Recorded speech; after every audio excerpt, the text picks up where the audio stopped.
E agora temos a presença do Eduardo Tagliaferro, que foi quem te deu o sustento para você fazer a denúncia, Deltan. Exatamente, isso. Então, Eduardo Tagliaferro, boa tarde. Boa tarde, secretário, tudo bem? Boa tarde, pessoal. Não repara as roupas não, é que eu tentei ligar o aquecimento da casa, mas eu não consegui. Não se preocupe. Primeiro, como você está? Como está a tua situação? Eu tô bem. Teve o pedido de extradição aí, eu fui só ser notificado, mas a prisão que o Alexandre de Moraes logo de cara pediu não foi aceita, né? Então, na semana que vem agora, eu tô retornando, vou até a corte para ter uma audiência e justificar e levar algumas coisas que eu tenho, né? A primeira audiência. Está Deltan Dallagnol conosco, ele tomou as tuas declarações para fazer uma denúncia na PGR. Então, Deltan, Tagliaferro está te ouvindo. Olá, Tagliaferro, alegria tremenda estar aqui com você. Eu queria primeiro dizer para você uma coisa que talvez se tranquilize. O que contribui? Eu sei que é um período muito tumultuado, muito difícil da sua vida. Eu não consigo imaginar o quanto está sendo difícil viver toda essa pressão que você vive, o quanto você está sendo esticado por você ter decidido trazer a verdade à tona, revelar os fatos, ser uma figura de whistleblower contra uma das pessoas mais poderosas do Brasil. Mas eu queria te dizer que a minha avaliação, quando eu olho para esse caso, quando eu vou estudar a proteção que existe da pessoa que denuncia irregularidades como você, toda a lei internacional está a seu favor. Então a minha expectativa, a minha torcida, a minha oração é que você seja preservado aí na Itália, que você possa ter uma vida aí saudável, boa, com a tua família, desenvolver teus potenciais e... Como brasileiro, eu fico grato por você ter decidido e ter mantido essa posição de estar trazendo à tona essas irregularidades, essas denúncias contra os abusos em relação a Alexandre de Moraes. E a pergunta que eu queria deixar para você é, a gente já viu algumas levas de exposição, vamos dizer assim, dessa vaza-toga. Já teve algumas levas, a Revista OS já trouxe à tona muita coisa relevante, e a pergunta que eu tenho é, tem mais coisa? O que mais vem por aí? Quantas outras levas vão vir? O que mais tem? E mais, o que mais tem que você ainda vai relatar e que talvez você esteja com receio, refletindo porque você não tem a prova material e você não quer ser leviano, não quer correr um risco. Tem muito mais que a gente não está vendo? Essa é a pergunta que eu quero deixar para você. Deltan, obrigado pelas palavras, de tentar me tranquilizar aí, eu estou bem tranquilo. Ele acabou de mandar todo o processo traduzido para o italiano e foi fantástico, porque eu até economizei dinheiro agora, Deltan, porque o custo para poder traduzir é de mais ou menos 100 euros a lauda, né? O lado, na verdade, entendeu? E como ele já traduziu, veio do gabinete dele, para mim foi ótimo. Eu não estava tendo a oportunidade de falar em juízo, né? Porque é difícil, a gente precisava ter provocado alguma coisa em juízo. Mas ele já provocou e provocou de forma errada aí, porque tem muita coisa que ele confessa entre linhas que o material de fato é verdadeiro, ou seja, que as conversas são conversas verídicas entre eu e o gabinete. Ele fala claramente isso daí. E vai ser uma boa para mim. Estou super contente, super feliz. E vamos à luta, cara. Não tem outra opção, não. Com relação ao material, eu estou usando justamente a forma com que ele usa, né? Ele trabalha com o material guardado que ele tem lá e, de acordo com a situação, ele vai jogando uma ou outra. Tenho, sim, mais coisas, Deltan, visto que eu trabalhei praticamente 8 meses lá e conversei constantemente com diversas figuras, com vários grupos que mandavam material. Então tem material bastante sim, vou soltando aos poucos, porque eu já falei isso, que se eu soltasse tudo de uma única vez, a gente já tinha perdido todo o material e tinha ficado para trás, a imprensa não divulga lá, a imprensa tradicional, a PGR sequer vai dar olhos para isso, porque também está participando desse lado negro da coisa, e Moraes então nem te conto, PF... nas mãos de Andrei, também não vai fazer nada. Então, eu estou soltando aos poucos para a gente poder nunca perder, deixar essa chama apagar, e uma hora, aquela história, né? Água mole em pedra dura, tanto bate até que fura. Tem muita coisa, Deltan. Coisas de grupos, coisas de checagem, gente que tinha gente infiltrada, tem de tudo. André Marcilla quer fazer uma pergunta, Eduardo.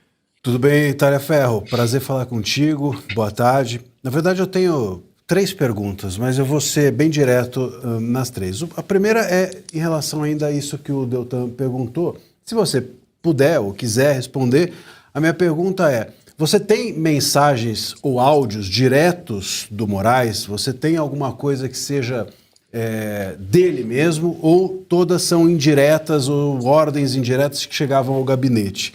Essa é a primeira. A segunda, esse pedido de prisão Nós aqui no Brasil não tínhamos notícia. Quer dizer, tínhamos notícia de que havia um pedido de extradição, mas essa prisão, ela foi pedida onde? Ela foi pedida no pedido de extradição, ela foi pedida no inquérito, era uma prisão secreta, você estava sabendo disso, o seu advogado estava.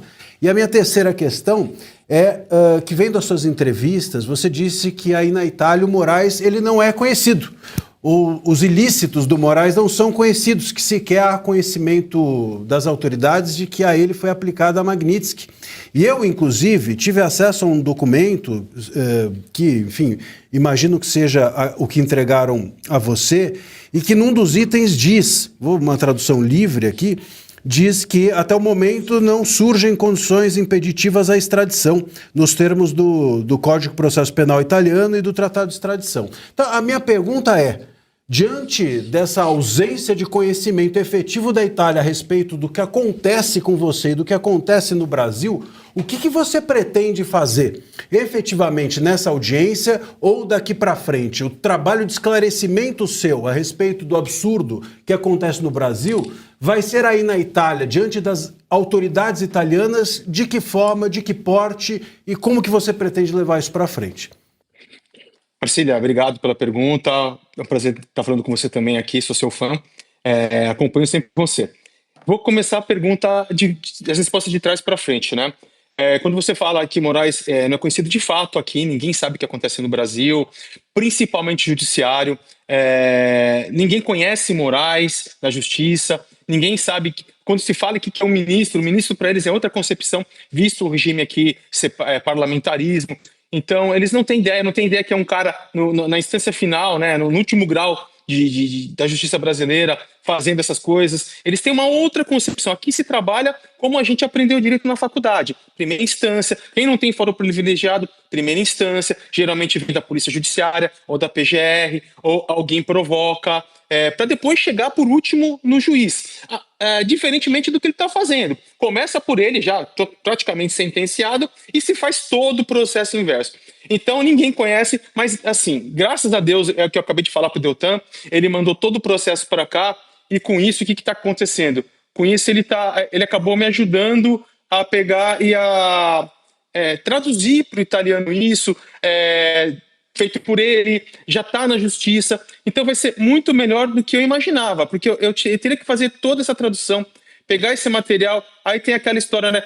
Mas será que ele vai ficar bravo? Bravo eu nem digo, né? Eu estou vazando de novo, exigindo de novo, não sei o quê. Não, mas já está tudo traduzido bonitinho, a própria movimentação mostra que de fato eu fiz o vazamento, que é sigilo profissional. Ele fala inclusive em uns trechos que eu tentei desestabilizar a República ou manchar a imagem das instituições com conversas entre eu e outros servidores do TSE e STF, ou seja, ele confirma que tudo que eu fiz, todo o material que está é um material verdadeiro. Então a minha ideia é trazer tudo isso para a justiça italiana, já pedir a tradução da Magnitsky, já está comigo, mostrar isso. Eu tenho outros ofícios, eu tenho o Senado, eu tenho Câmara, eu tenho tudo. Eu estou fazendo um pacotão para trazer e mostrar que de fato eu sou um perseguido político, que de fato ele é um sancionado por violar direitos de pessoas no mundo inteiro, nos Estados Unidos, na Espanha, no Brasil, aqui na Itália, e eu vou para frente com tudo isso, Marcília. Isso foi ótimo. O pedido de prisão eu fiquei sabendo hoje, justamente porque o material me deram acesso hoje, eu não sabia. Incrivelmente, ele pediu a prisão e os bloqueios das minhas contas um dia depois que eu falei no programa do Alan. Foi no dia 30 de julho que eu falei no programa do Alan, e no dia 31 já estava tudo pronto. Inclusive, alinhado com o PGR, porque ele cita um documento, 14 de agosto, falando do dia 22 lá, que é dia da PGR. Então ele pediu tudo no dia seguinte que eu falei com o Alan. Casualidade, né? Só que nós só ficamos sabendo. E o interessante é que eles pedem Interpol, alerta vermelho da Interpol, e a Interpol, eu já tive notícias de que a Interpol tinha negado a minha inclusão no alerta vermelho, e agora eu tenho a confirmação, porque eles pediram alerta vermelho, tanto o PGR quanto a PF, quanto o Moraes, e eu não tenho alerta na Interpol. Porque se eu tivesse, eu já estava preso. Já com relação às mensagens de Moraes nunca direto comigo, porém, acidentalmente, intencionalmente, eu não sei de que forma, alguns juízes me passavam um print da conversa que eles tinham com Moraes para me mostrar que Moraes estava com pressa, que Moraes queria aquilo, ou às vezes até mesmo por uma questão de preguiça ou de tempo. Não vou nem falar preguiça, vou falar excesso de trabalho. Então ele só encaminhava os prints do Moraes para as coisas que eu tinha que fazer. Então eu tenho sim, indiretamente, mas é dele, mostra que é dele, que é do Moraes. E tem muito encaminhamento de conversa do Moraes com eles que vinha para mim direto. Davi Andrade tem uma pergunta, Eduardo. Eduardo, prazer falar com você. Boa tarde. Até uma dúvida, vou pedir um apoio aqui pro Deltan. Parece que a gente está vivendo meio que num hospício, né? A gente acordou dentro de um hospício. Eu nunca vi nada igual, assim, em termos de direito, nunca vi. E a pergunta sua foi, porque até para mim aqui sou estranho. Houve um pedido de prisão da PGR? Um pedido secreto. Um pedido secreto, e ele decretou, por exemplo, como é que eu posso extraditar uma pessoa que não tenha, até ontem era assim, não é, doutor? Eu tenho que ter uma prisão, eu tenho que ter um decreto de prisão, ou preventivo, ou por sentença, para pedir a extradição. E ele pede a extradição baseada em quê? Então ele decretou a prisão? Essa que é a minha dúvida, Eduardo, aí no processo que você leu. Ele decreta a prisão? Esse é um primeiro ponto. Que, assim, como eu disse, né, o direito hoje virou um hospital, virou um hospício. Então a gente não sabe o que está acontecendo mais. Ele dá uma canetada e, como você disse, ele pediu a prisão, né? Ele pediu a prisão, ele decretou a prisão, houve um pedido da PGR para prisão. São questões que, para a gente que é aqui do direito, né, nesse hospício que a gente está vivendo, seria bom que fossem, pelo menos, elucidadas, Eduardo, se foi isso mesmo. Boa tarde, tudo bom? Sim, de fato, ele pediu a prisão, eu fiquei sabendo hoje. Ele pediu no dia 31 de julho a prisão preventiva, a busca e a apreensão e o bloqueio de todas as minhas contas, dizendo que o bloqueio das contas era essencial para não alimentar essa organização criminosa e eu não continuar usando de financiamento para eu poder continuar disseminando, entregando, né, na verdade, de forma diferente, entregando todo o material que eu tenho, para que isso fosse sanado e que as instituições fossem preservadas. Então, é o bloqueio, é a prisão preventiva no dia 31 de julho. Lembrando que ele pede a prisão, ele pede a busca e apreensão na minha casa, que eu não moro há muito tempo, só que ele pede extradição na Itália. É interessante o trabalho dele. Tá, e aí, Eduardo, vamos imaginar por um momento. Aí depois ele...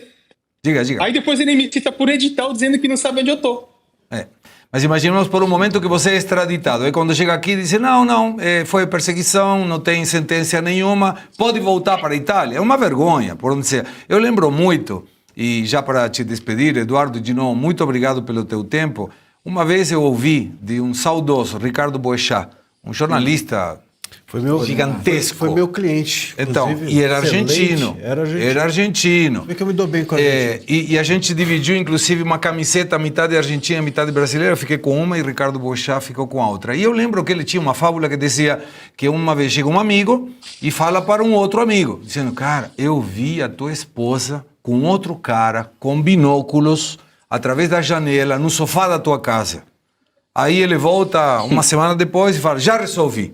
E aí, o que resolveu? Você falou com a tua esposa? Falou com o teu amigo? Aí ele responde, não, tirei o sofá da sala. Como se isso fosse a solução. Então, Eduardo, estamos todos solidários com a tua situação.